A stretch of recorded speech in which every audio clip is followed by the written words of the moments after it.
La victoire et deux bateaux qui sont en train de se tirer la bourre.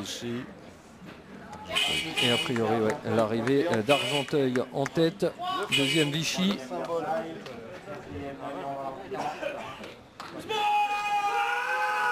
Et puis pour les places d'honneur,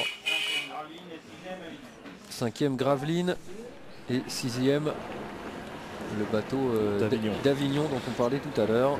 Là, ça prouve bien que malgré une grosse valeur individuelle comme Jérémy Azou, qui est un des meilleurs rameurs français en pro léger, ça ne suffit pas pour faire avancer un bateau long parce que ses équipiers sont à un niveau de ça et la valeur moyenne ne correspond pas à un niveau de médaillé au championnat de France. Donc malgré une grosse valeur individuelle, le bateau il peut faire le sixième. Et ça y est, c'est parti donc pour la finale A du 4 de couple sans barreur avec au couloir numéro 1 le bateau de Mézieux, Jonathan Coeffic, Patrick Good, Alexandre Pila et Rafi Kamran. Au couloir numéro 2, Rouen avec Mathieu Millot, Florent Leget, Thomas Nowitzki, Robin Kochenec. Au couloir numéro 3, Angers avec Jérémy Talgo, Julien Bahin, Romain Chrétien et Jérémy Monterneau. Couloir numéro 4, Toulouse avec Jérôme Descazaux, Mathieu Androdias, Cédric Berest et Quentin Collard. Villefranche au couloir numéro 5, Mathias Raymond, Frédéric Dufour, Jean-Marie Imbert, Guillaume Rocher. Et au couloir numéro 6, Argenteuil, Rémi Di Girolamo, Ronan Mathieu, Raphaël Indre et Olivier Eck. Beaucoup de beau monde sur cette course. Ouais, je pense que quasiment sur chaque bateau. Voilà, on trouve des internationaux un peu partout à l'appel, là dans tous les bateaux quasiment. Je pense que ça va être une des courses les plus relevées de cette régate. Le bateau de Toulouse, champion de France en titre, fait partie logiquement des favoris et c'est le favori s'il y en a un dans cette course. On retrouve Cédric Berest, donc vice-champion de France et qui fait deuxième à la Coupe du Monde la semaine dernière en 2 coups. Thierry, je vous coupe juste quelques instants parce qu'on va pas faire patienter trop longtemps Franck Solforosi. Il a peut-être besoin d'aller se changer ou de se reposer. Il est arrivé deuxième, on le rappelle, du 4 de points sans barreur avec Lyon et il est aux côtés d'Olivier. Tout de suite après, on revient sur la finale A du 4 de coupe sans barreur.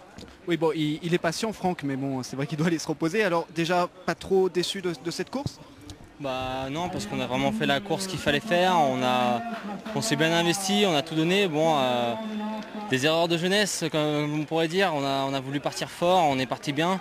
Et derrière ça s'est un peu durci, ça s'est mis à courir un peu sur la coulisse. Et on n'a pas su avoir l'aisance technique pour revenir dans la course au coup par coup. Donc on a fait ce qu'on pouvait pour limiter la casse après à partir de là. Avec des bateaux comme Grenoble ou Nantes qui se font vite la malle si on les laisse partir. Donc on n'a pas fait trop de fautes, mais c'est pas la meilleure course qu'on ait faite, donc c'est vrai qu'il y a un peu de frustration. Mais après c'est un bateau qui est en reconstruction cette année, donc ça fait à part François mais qui a été débordé.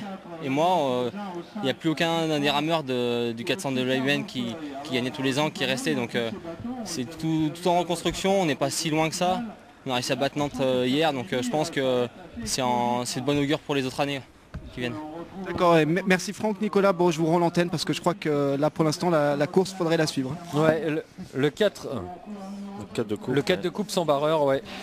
Donc avec pas mal de beau monde et des bateaux favoris. Ouais, et donc les nouveaux venus dans cette course là, c'est Angers.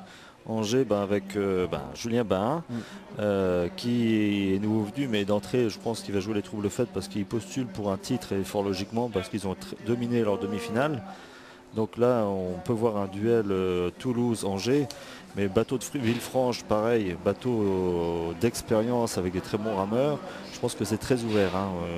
Il y a aussi Rouen qui est vice-champion de France l'année dernière à quelques centièmes de Toulouse, même s'il n'y a pas de grosses valeurs individuelles dans ce bateau, ils ont prouvé que collectivement ils avaient le niveau et qu'ils pouvaient aller chercher une médaille.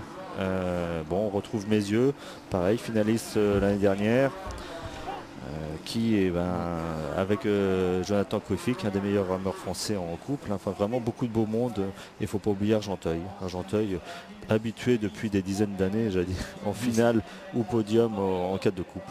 Avec Raphaël Indre notamment. Et Jonathan Coeffic donc de Mézieux qui était arrivé lui, on se rappelle, 3e du skiff au championnat de France bateau court à Casaubon. Le deuxième en skiff, c'était Cédric Berest. Et le premier en skiff poids léger, Frédéric Dufour qui lui est donc du côté de Villefranche. Donc là il y a un duel entre Angers et Toulouse, mais surtout aussi entre Julien Bain et Cédric Pérez qui sont équipiers en équipe de France en double et adversaires aujourd'hui avec leur club. Donc on va voir lequel sera la plus grosse locomotive pour son bateau. Alors qu'on est rentré dans les 500 derniers mètres maintenant de cette finale. Et c'est toujours au coude à coude entre ces trois bateaux que vous voyez à l'écran. Angers, Toulouse, Villefranche. C'est très serré. Mais on voit pas Rouen qui est... Rouen avec, qui a priori est au coude à coude avec Mézieux. Si l'on en croit le speaker de la course qui se trouve pas loin de nous. Mais la médaille d'or va se jouer a priori entre Angers, Toulouse et Villefranche. C'est très très serré. Là. Pour l'instant c'est la course à 200 mètres de l'arrivée, c'est la course la plus serrée. Avec autant de bateaux, là il y a 3-4 bateaux qui postulent pour le podium. Là je crois qu'ils sont détachés les 3 premiers. Ouais, les 3 premiers donc toujours Angers, Toulouse et Villefranche. Peut-être léger avantage pour Toulouse. Mais Villefranche finit très fort, il faut se méfier. Avec toujours Toulouse en tête, toujours Toulouse avec Cédric Berès et c'est Toulouse qui l'emporte devant Villefranche. 3e Angers, 4e le bateau de Rouen, 5e on retrouve Argenteuil et 6e Mézieux.